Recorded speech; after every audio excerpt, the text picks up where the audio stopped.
After the big hit with Disney-cember, everyone's been asking me the same thing. Do the DreamWorks movies, do the DreamWorks movies.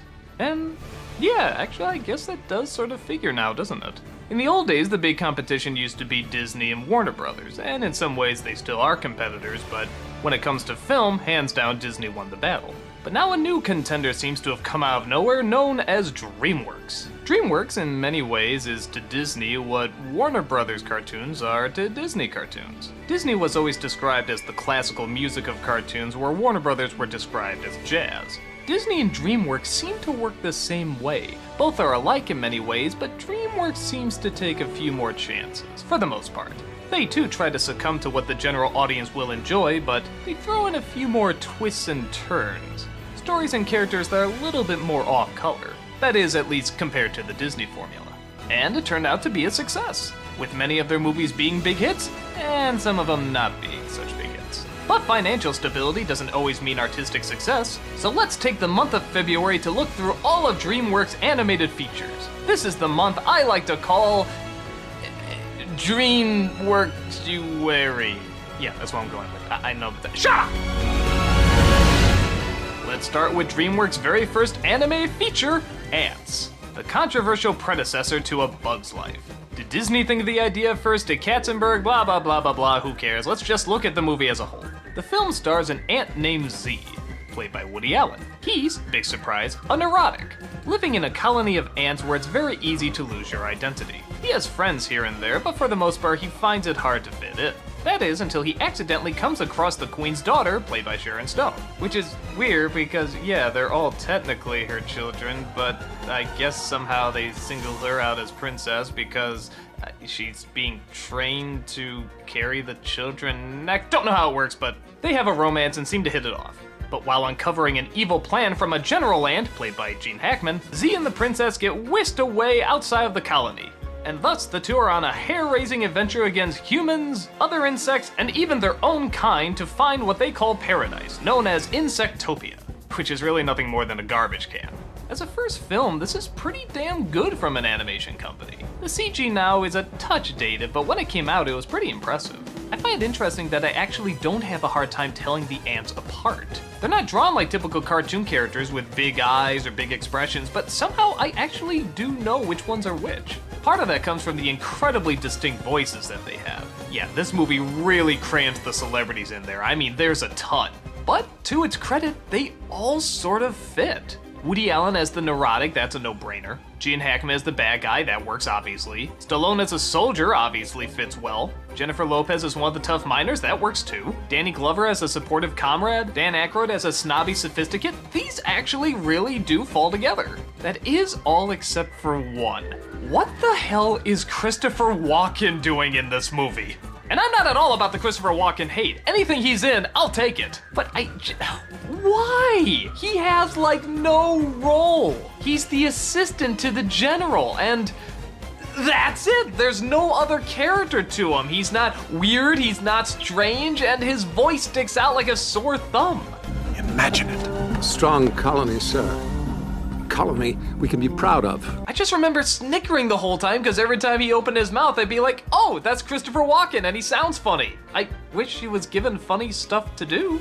But while we're on the subject, the film is pretty funny. I mean, okay, not knee-slapping funny, but it certainly does great in creating these grand environments, made out of everyday small things. Their view of the world and the way they actually act as a colony is pretty entertaining. Literally, at birth, they decide whether or not they're gonna be a worker or a soldier. And of course, there's a lot of obvious commentary in either following the pack or being an individual, and where you draw the line. Which is why I think the film really does work better for maybe a younger audience. I remember when I saw this, I was a junior in high school. I was going through my rebellious artist phase, and this is just the movie I wanted to see. Not realizing that a bajillion movies more that year and the following years were going to come with a very similar message. It's not a bad message, it's just kind of been hammered to death in other films, and yeah, this one kind of hammers it to death too. But what makes it stand out is the characters, the environments they create, and the fact that while it's animated, it doesn't go totally kid-friendly. I mean, yeah, kids can watch it, and like I said, I enjoyed it in high school, but the designs aren't as colorful or baby-friendly as something like Pixar can be. Neither is the story or the content for that matter, and I think that gives it a little bit more of an edge. Even the bad guy's diabolical plan at first I thought was kind of cliched. What, he just wants to wipe out the weak, start all over, and have a survival of the fittest type thing? But when you really look at the way they set up this colony and the way things work, yeah, actually you can see how a character like that would be formed. I even give credit to the fact that the bugs are not all the same size like in A Bug's Life.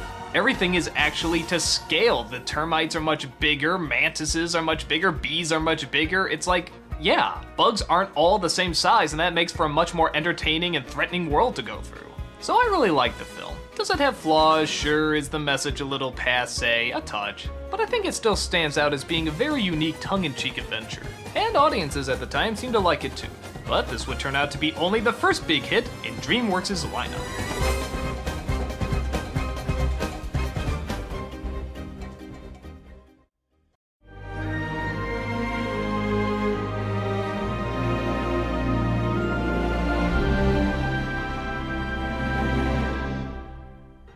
Probably the low point of any Sinbad movie is Sinbad himself. He's not an especially interesting hero, it's more the creepy creatures that he comes across and the fantastical elements. So when I saw Sinbad Legend of the Seven Seas, I was definitely keeping that in mind. And in many respects, this Sinbad is pretty much the same. He's good looking, a swashbuckler, has sort of a Brad Pitt personality, which figures because he's played by Brad Pitt. And they sadly really cop out with some lines like, "Pretty cool, huh?" That's exactly why women shouldn't drive. Yeah. But as the film continued, I found that the less it's sort of tailored to, Yeah. that, the more fun and creative it got. When it wanted to treat itself like a real action adventure, it felt like a real action adventure. Maybe even up there with some of the original film series. The story? Sinbad is a thief who comes across an old friend who's a prince. He has this magic book that, I'll be very honest, I have no idea what it does. It's just sort of an important book that must be kept safe in order for all the kingdoms to survive. But Ares, the goddess of fucking things up, decides she wants to do exactly that, and steals the book for herself. Everyone thinks Sinbad did it, but his best friend the prince thinks he didn't. So he offers up his life in exchange for Sinbad to go and get the book back. If he doesn't, then the prince is dead. Along the way, he's joined by a stowaway, played by Catherine Zeta-Jones, who's going to marry the prince, which of course makes her the stereotypical prince ambassador. Oh, so she actually has a title of responsibility and does shit. Okay, I'm cool with that. She of course has to prove to Sinbad that she can handle herself and maybe even Sinbad. The film definitely sort of moves like a Sinbad adventure in that it's just sort of an action-packed road trip. They sail the seven seas, come across a bunch of weird creatures, and fight them off in order to get to their goal. And as far as those action scenes go, they're not bad. They're actually a lot of fun to watch and very creative. The characters at times succumb to sort of the typical cliches, like the couple yelling at each other when, of course, you know they're gonna get together. Those horrible modern-day catchphrases, which, like I said, aren't often, but when they do, they stick out like a sore thumb. And once in a while, a CG monster that looks just a little too fake. But let's get down to what the best element of the movie is, the villain. Oh, not that Ares is a particularly complex character or really even that interesting. But by God, look at the animation on her! The way she moves, the way she teleports, the way she shifts shapes. I don't know who the animation team was that worked on her, but give them all friggin' Oscars. This stuff looks wonderful. She moves as if she can be anything or anywhere. Her pets are literally the constellations that come to life. The world she lives in is a mystical marvel. It's just, every single time she's on screen, I just loved it. Every single second. Like, look at this here. She's supposed to turn into Sinbad and steal the book. Now, obviously, you could have her just shapeshift or walk behind a wall and she comes out as Sinbad or something, but look at this. She makes a puppet version of Sinbad and then slips into his skin. Who would even think of that? It's just, that kind of creativity is spectacular. And actress Michelle Pfeiffer, who does the voice, obviously loves eating up the role. But like I said, the animation on her alone is worth it. So, on the whole, Sinbad is fun. It does leave room for some character development. It goes at a pretty enjoyable pace and knows when to show monsters and when to let people just be people. I'd say there isn't really that epic quality that a lot of the other Sinbad movies had, but there's definitely more personality to it, and I think that makes up for it.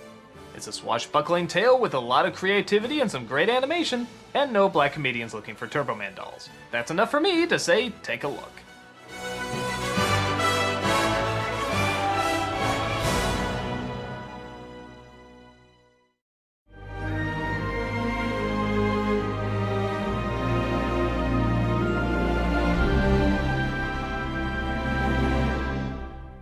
I've talked a lot about Prince of Egypt before on Nostalgia Critic, both on the top 11 underrated nostalgic classics and the old versus new of Prince of Egypt versus Ten Commandments. So I'll try to keep this relatively short and try to say stuff I haven't said before. The story, I think, is a safe bet you probably know. The pharaoh has decided that the slaves have grown too large in size, so he sends his soldiers to perform mass genocide. But one family wants their baby to live, puts him in a basket, and sends him floating down the river, where, oddly enough, the basket comes across the queen and decides to adopt the baby and call him Moses. Years later, Moses grows up and realizes his true heritage. Disgraced by who he is, he leaves his brother and family behind and finds a life of peace far away. But that doesn't last for long, as God himself comes down and tells Moses that he is to be the deliverer of the Jews. Moses returns, finding his brother is now Pharaoh, and the epic battle begins between Pharaoh and Moses over what will happen to the Jewish people.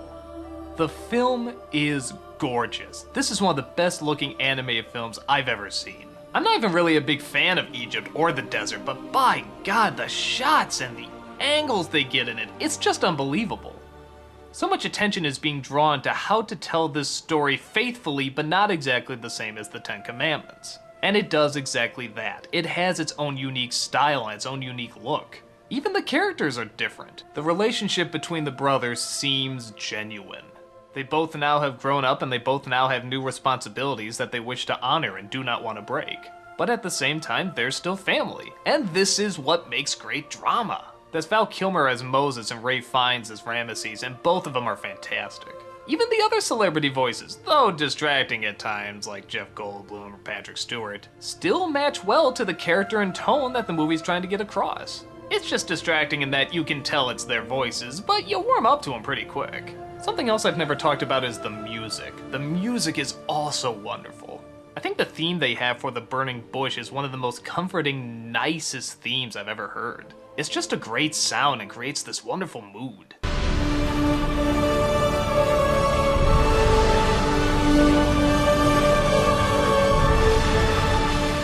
Now, some people can and have been turned off by this movie because, well, while Ten Commandments was just intended for adults, this is more older children and adults. That is to say, there are songs, there is some comedy relief, and there are some weirdly drawn characters. And yes, that can be distracting at times. Like, half the time there's no segue into the song. Steve Martin and Martin Short as the high priests are a little odd and out of place at times. And horrible to say, but because it is sort of a Disney style, maybe it could have benefited more from a little bit more of the Disney design. I mean, some of them look good, but others do look kind of odd.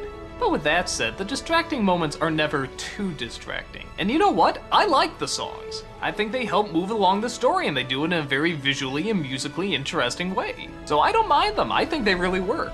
But many would argue if you're really gonna tell the story of Moses and you want to step up your animation company and make it more adult, you should probably leave some of the stuff behind. I'd be lying if I said I didn't feel that was totally true, especially with something as heavy as the story of Moses. But I also understand the need to appeal to a general public, and like I said, I think they work it in pretty well. So I stand by it, at least by the songs. I do feel bad this movie is not more appreciated, and maybe it is because Ten Commandments was just such a landmark, and even though this is a good film, yeah, it's probably not really a landmark in any way. At least, not in the way that most people view cinematic landmarks. But I still think it's a good, strong film. Better than Ten Commandments, in fact. It has great characters, it has a timeless story, it has wonderful music, it has breathtaking animation with some breathtaking visuals. Even if you're one of those people that can't fully get into it, I still say check it out because there is some really great stuff in it. And I think the story of Moses deserves to be told from a different point of view, and this is a very smart point of view. What else can I say? I love it. I've seen it a million times before, and I'll definitely see it a million times again.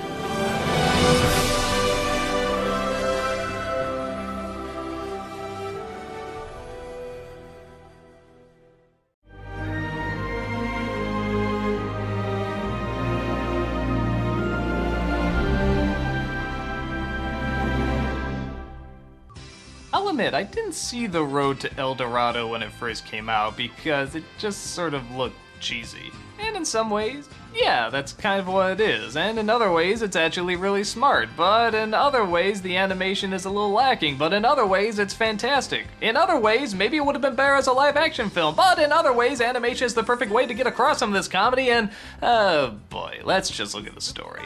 Two con men, played by Kevin Kline and Kenneth Branagh, come across a map for the city to El Dorado. As luck would have it, they wash across the shore where apparently the city is located, follow the map, and wouldn't you know it, they discover the lost city.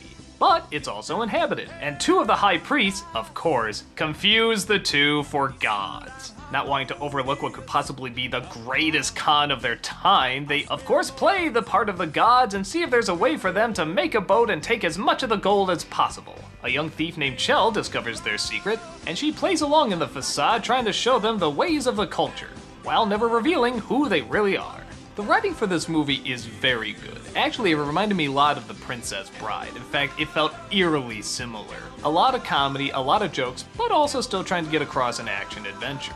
My problem with the film? I'm really gonna sound weird for this, but the animation is actually too good. What do I mean by that? Well, Princess Bride was funny because it's live action people acting like cartoon characters. And my theory is that if The Road to El Dorado was actually live action, it would have been funnier. Now what sense does that make? You have an animated movie where characters are acting like animated characters. Shouldn't that be ideal? Well, the animation looks very similar to Prince of Egypt in that it's very pretty and it's very nice looking, but that doesn't always translate into comedy. The weakest part of the Prince of Egypt was the comedy, but that's okay, it wasn't essentially meant to be a comedy first. This is. And if you're gonna do comedy and animation, you better have some damn funny comedic animation. This is where you need Warner Brothers to come in. You need the fast pace, you need the over-the-top reactions. They never allow them to get really big, goofy, over-the-top reactions. I think they were more concerned about making him look handsome. For the most part, it's pretty restrained. I don't know if that totally comes down to them being good looking though, because Shell's pretty good looking and she gets some really funny reactions. But I think in order to make something like this work, you need the team from, say, The Iron Giant or Hotel Transylvania. The people don't move realistically enough for us to mistake them for human, but they don't move cartoony enough in order for us to laugh at them. But with that said, I don't think it's a total abject failure either. Like I said, it is written very well, and some of the lines do get a good laugh. And you are not gods!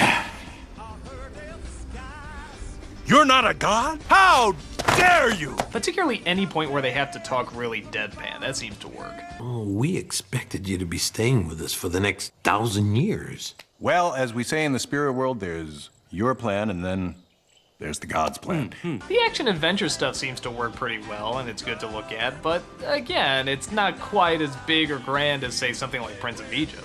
It's impressive, don't get me wrong, but when you really want big, grand moments, you need some big, grand animation and some big, grand angles, and yeah, it's okay, but could be stronger. The songs are by Elton John and Tim Rice, the same team that brought us The Lion King. And I think I feel the same way about this as I do about The Lion King. And if you know what I thought about The Lion King, that's not that great. But where I liked at least 2 songs from Lion King, I can't think of any songs I like from this one. Hell, I barely even remember them. And even that's sort of strange, because the heroes sing one song, it's obviously a musical number, but then they never sing any of the others. It's just Elton John singing it, so it's really out of place and odd. Though I will admit, It's Tough to Be a God will be in my head for weeks, but in the same way Hakuna Matata will be, and yeah, you know what I think of that. It's tough to be a god, but if you get the people's nod, count your blessings, keep them sweet, that's our advice. I suppose in many respects I probably am being too harsh to this film because it's innocent enough, it's got some likable characters, it's bright, it's colorful, some of the jokes work. You can just tell though, this film is trying hard to make you laugh often, and if they really wanted that to work, they really needed some different animation. But it's upbeat, it's well written, it's got some good stuff. I think you could even argue there's some good commentary with the gods trying to play the priests against each other and how religions work, and I don't know, I think there's something there. And maybe in the end that's the best way to describe it. There's something there, it's just not fully realized. But for what it is, I'm glad I saw it. I don't think a ton of my time has been wasted or anything. I was kind of amused by kind of a good movie, and that's kind of all I gotta say about it. I'd say if you're looking around the video store and there's no other movies you can find, this one might be good to look at. But only Princess Bride is good.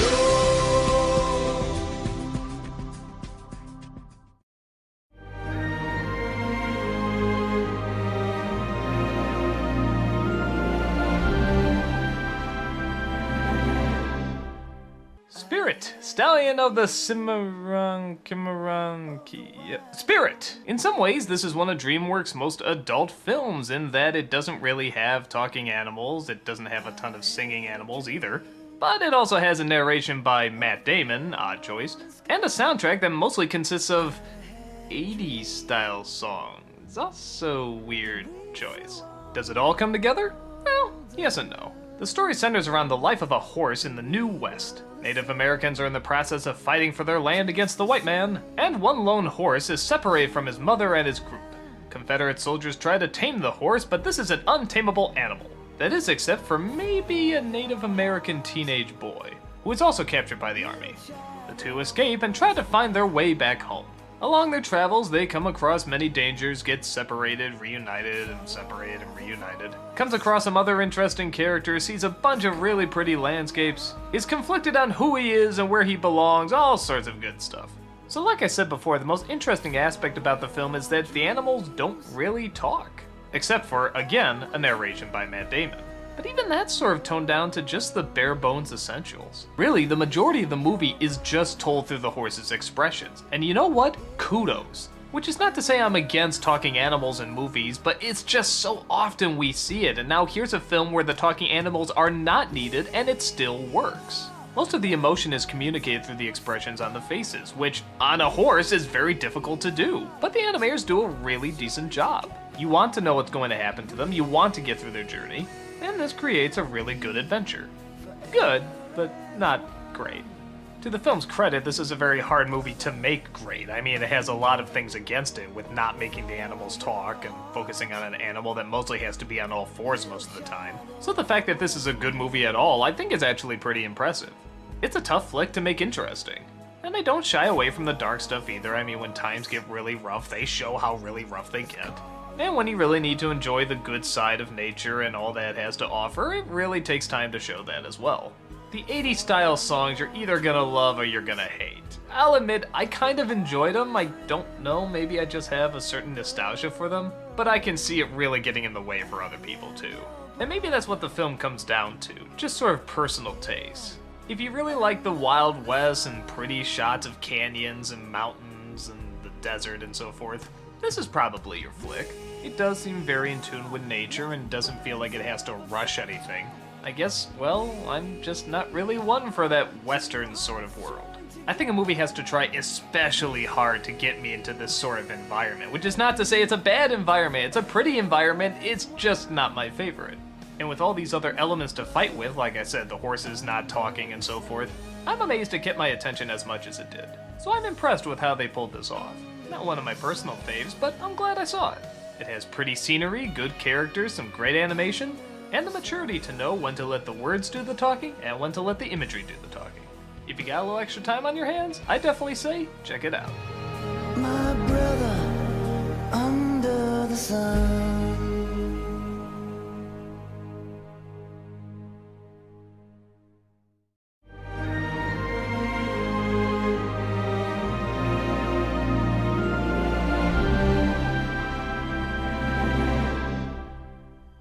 Will Smith fish is scary, okay? I'm just putting out there right now. Will Smith as a fish is fucking disgusting. It's gross. I don't like looking at it. The idea that it's the main character is just fucking idiotic.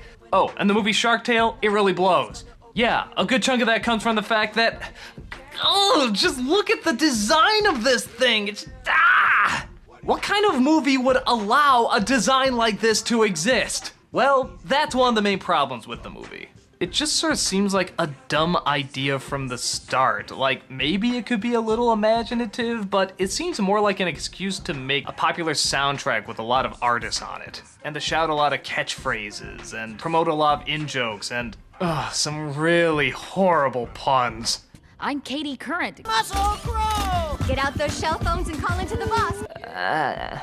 I'm not gonna lie, out of all the DreamWorks anime movies, this one feels like the worst. It just feels like something that was created from marketing surveys. Like, what are the kids liking nowadays? Well, they like fish, and they like Will Smith. Throw that shit together. Throw on some pop culture phrases, and you have shit! Alright, let's look at the story. Will Smith Fish, yeah, that's what I'm calling him. I know the character has a name, but fuck it, you're never gonna call him that, you're just gonna call him Will Smith Fish. He's a fun, happening kind of guy who's being admired by Renee Zellweger Fish. Again, I'm sure it has a name, but it's just Renee Zellweger as a fish. He works at a whale wash instead of a car wash. Now, to be fair, that's actually kind of a clever idea. But things get out of hand when his boss, played by Martin Scorsese Fish, orders him to be axed because he couldn't pay the amount of money that he owed. Through a misunderstanding, Will Smith Fish seems to have killed a shark, which suddenly turns him into a hero, making everybody think that he's now the Shark Slayer. And as long as he doesn't let anyone know that it was all just a mistake, he remains the town hero. But somewhere across the sea, Robert De Niro's shark is having troubles with Jack Black's shark. They belong to some sort of shark mafia that Robert De Niro's shark is the head of. But Jack Black's shark is a vegetarian and doesn't like eating fish, which is a big letdown to Father Robert De Niro's shark. So, to escape the family life, he makes a deal with Will Smith Fish. They'll make it look like Will Smith Fish kills Jack Black's shark, and thus he can disguise himself as a dolphin and start a new life over,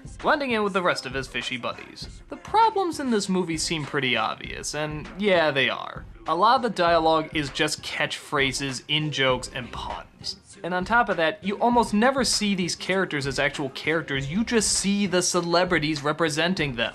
Also, you know my hatred for the whole liar revealed story, and while this one doesn't follow it quite exactly, it has a lot of the same elements and still doesn't throw in that many surprises. Let me put it this way, there's still a lot of moping and doping, it just doesn't happen after he reveals the lie. So we still get those really boring scenes that you don't give a shit about. I'll give it credit that some of the actors they choose were unique choices, and yeah, sometimes their deliveries can get a laugh, particularly out of Martin Scorsese and Robert De Niro. But Will Smith doesn't bring anything that he couldn't bring to any other role. Renee Zellweger is a pretty pointless choice. Jack Black has an incredibly annoying voice in this. Ugh, even Angelina Jolie Fish, oh, I forgot to mention her, ugh! You know they just picked him because of the names and no other reason. And on top of that, here's another big problem with the movie. I think the Will Smith Fish is too stupid and too selfish. I mean, we know he's gonna do the right thing in the end, but Renee Zellweger Fish gives him a pearl that I guess her mother or her grandmother gave her that's supposed to be worth a lot, and that's gonna get him out of debt. What does he do? He doesn't pay off the debt, he goes to the races and bets it. Okay, that's not a charming little mistake, that is a dick move. And there's a couple times he does stuff like that. Something where he's supposed to be dependable, but it's not like a funny little mistake or something clumsy gets in the way. He makes a choice, and they're usually very dickish choices. So yeah, for me, I couldn't find much to like in this film. I thought the underwater world wasn't that creative, the celebrities were mostly pointless, the puns insufferable. Sometimes I get a laugh, but God, the longer I have to look at Will Smith Fish, the quicker I want to turn it off. And I suggest you get the jump on turning it off before you even start watching it.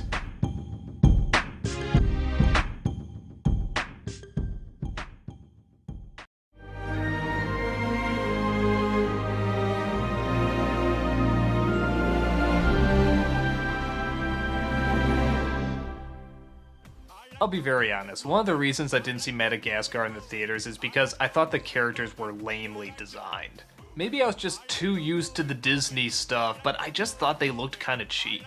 So I didn't see it or any of the sequels, and I avoided it for a while. But when Dreamworks-uary, yeah, I'm still calling it that, came around, naturally, I had to watch it. And you know what? It wasn't that bad. I think the real strength of it comes from the animation, the humor, and the fact that I legitimately didn't know where it was going. And I love movies that can do that, especially considering where it started out. In a zoo, we see a lion, a zebra, a giraffe, and a hippo. The zebra, played by Chris Rock, is anxious to get out of his environment and into the wild. And a group of penguins are planning to escape the zoo and head for the Antarctic, and advise him to follow his dream and break out as well. But his friend the lion, played by Ben Stiller, a giraffe, played by David Schwimmer, and a hippo, played by Jada Pinkett Smith, don't keep a close enough eye on him and allow him to escape. This forces them to try and hunt him down, which results in them getting captured, thrown in boxes, and accidentally ending up on a deserted island. Well, mostly deserted. There's a tribe of rodents, led by Sacha Baron Cohen, who see their new friends as an opportunity to keep them safe away from other predators. But that might be a little complicated when the lion, it turns out, may actually slowly be turning into a predator himself. So I'm not gonna lie, when I saw the first few minutes of this, I said to myself, okay, I got this figure. This is just gonna be the fish out of water story. The friends are gonna be angry at each other, the tribe's gonna think they're one thing, then we're gonna do that stupid liar revealed story and it's gonna suck, blah blah blah. I hope there's some good jokes. But actually, no, there's no liar revealed story at all. The focus actually comes down to whether or not the lion will give in to his temptation and actually start eating his friends. You know what? I haven't seen that. I think that's much more interesting, much more fun, and much more creative. And I think it's made even stronger by the fact that the four of them actually do seem to have a legitimate camaraderie. To a point where it actually sort of started to remind me of The Wild. Yeah, which one of these came out first? Is this another Bugs Life and Ants thing all over again? Well, anyway, the one thing this has over The Wild is the speed of the animation. I mean, there is just a lot of energy to it, and they're trying hard to make the comedy come from just the mere movement of them. And a good chunk of the time, it really works. The penguins are also a lot of fun, and as expected, they pretty much steal the show. Everything they do is sort of like ninjas or secret agents. I've seen both spin-off shorts and a spin-off series based on these characters, and you can definitely see why. They're very enjoyable. While I don't think Madagascar is anything fantastic, I will admit it did have me laughing a lot of the time. The story did sort of have me guessing, and it's definitely bright and colorful and has a lot of great stuff for kids. I think it's a pretty decent family flick. It's smart, it's funny, it's entertaining. I don't think it's a classic by any means, but I think it's a lot of fun. I'd say go see it, but judging by the number of sequels they've already made out of it, you've probably already had to. So you've already drawn your own conclusions. Me personally, I'm glad I saw it, and am surprisingly even looking forward to seeing the sequels. But only if there's more penguins. They like to move it. You like to move it. 3, 2, 1.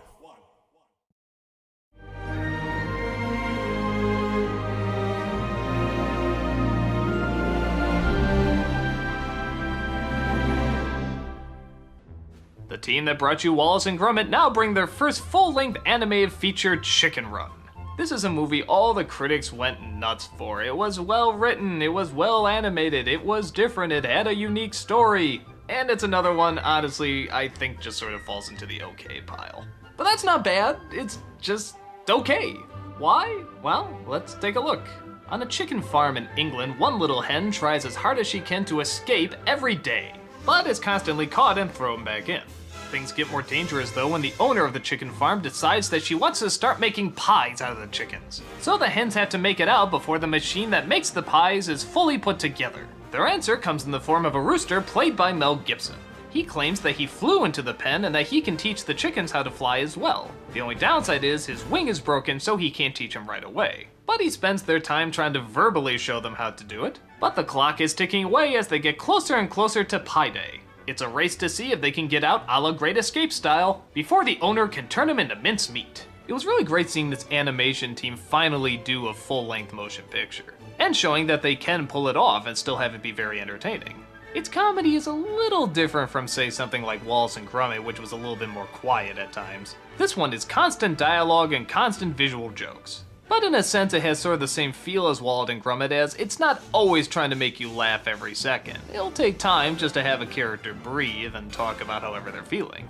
A lot of people say there was a ton of grown-up jokes, but really I didn't see them until maybe near the end. Great Scott, what was that? A Klingon captain! The engines can't take it!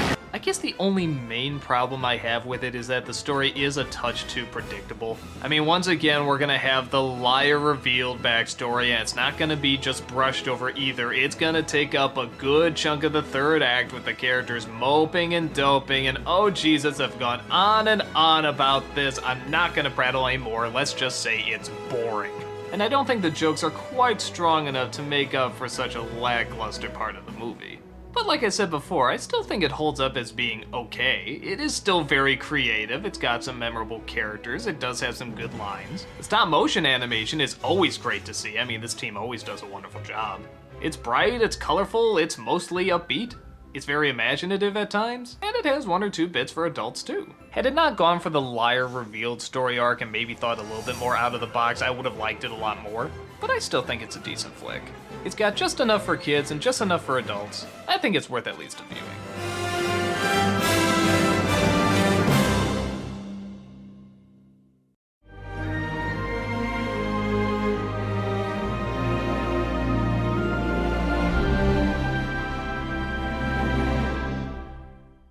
So many of us are familiar with Wallace and Gromit, those wonderful stop-motion shorts that just had us, well, not always laughing, but intrigued.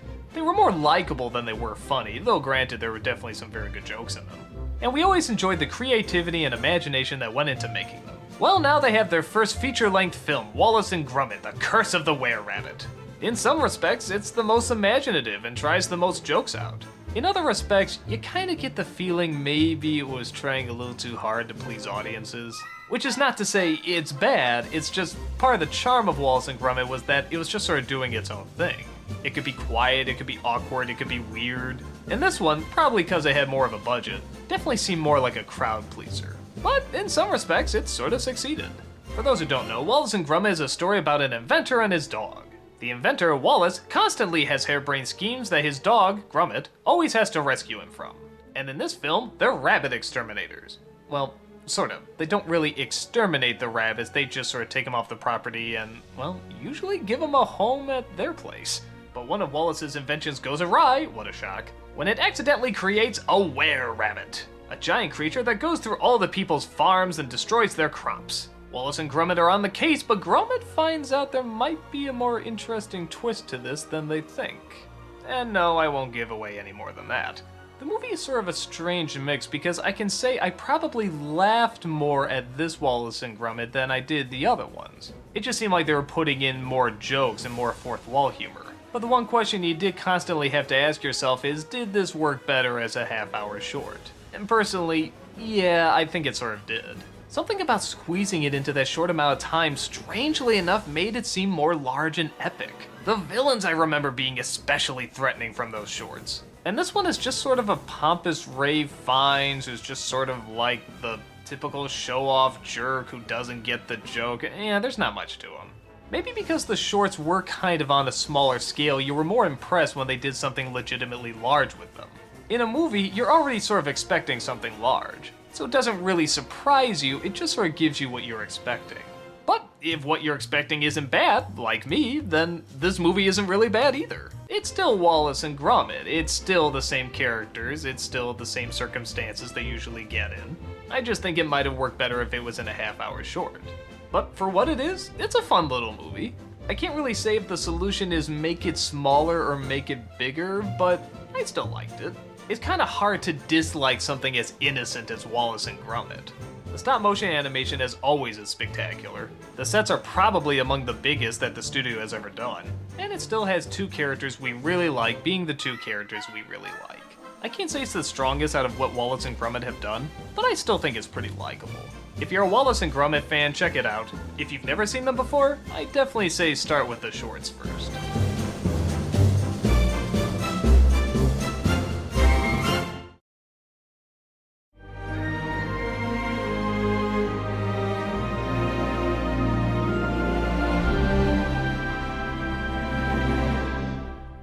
Alright guys, get the hate mail ready. I mean, really, get them ready. Get your fingers on the keyboards, here we go. I don't like Shrek. No!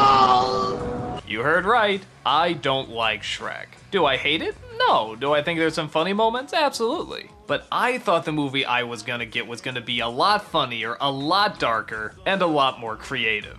Which is not to say this film doesn't have any of those elements. It does. It has bits of those elements. But for what I thought I could get, and for what I did get, I just think it's really lacking. So, how can I be such an uneducated, cold-hearted bastard? I'll tell you after the story. Shrek, voiced by Mike Myers, is an ogre who lives in the swamp. He enjoys scaring the villagers and being just an all-around disgusting creature. That is, until one day a bunch of fairy tale characters are suddenly thrown into his swamp. The reason is the ruler of the land, played by John Lithgow, doesn't enjoy them anymore and wants them out of his sight. When Shrek goes to complain, the ruler sees an opportunity. You see, he's looking for a bride, and the prettiest one he can find is Fiona, voiced by Cameron Diaz, who's a princess locked in a tower. He convinces Shrek that if he goes and saves her, he'll get rid of all the enchanted elements in his swamp. Shrek agrees and is accompanied by a donkey voiced by Eddie Murphy. So the journey is on to fight off dragons, Robin Hood, and rescue the fair maiden who turns out may have a few secrets of her own. Okay, so what don't I like about this film that has since nowadays become like the ultimate staple in movies to show your kids? Yeah, like I guess people really show this to their kids. I'm a little disturbed by that, but that could be worse. So, what's my main problem with Shrek? I can tell you in one word. Boring. Most of it is just listening to Mike Myers and Eddie Murphy talk, and I just don't think it's funny. Everyone was going on and on about Eddie Murphy in this movie. I was getting really excited to see him and just... Oh, this is gonna be fun. We can stay up late, swapping manly stories, and in the morning, I'm making waffles. Waffles? Really? That's your big clincher? I'm not even sure I get it. Is it because he's a donkey and has hooves and can't make waffles? What's the joke? There's a scene where Shrek's trying to talk about how complex he is by comparing him to an onion, and...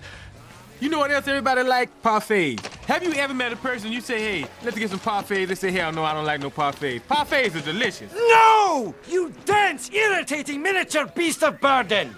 Ogres are like onions. End of story. Bye-bye. See you later. I don't find it funny. There's a scene where they're crossing the bridge and... Don't do that! Oh, I'm sorry. Do what? Oh, this? Yes, that! Yes? Yes, do it. Okay. I'm sorry, I'm trying. I mean, I really want to like this movie, but every time I see it, I just fall asleep. Now, don't get me wrong. The scenes that are funny are really, really funny. Like, for example, I like the scene where the mirror is talking like a dating show host. The gingerbread man, in general, is pretty funny. That sort of weird theme park that's sort of a slam at Disney World, I got some laughs out of that. I just wish it was doing more humor like this, the satire humor. It was anything that had to focus on the characters that I wasn't really getting into. I just didn't find the characters that interesting or that funny or even designed that uniquely.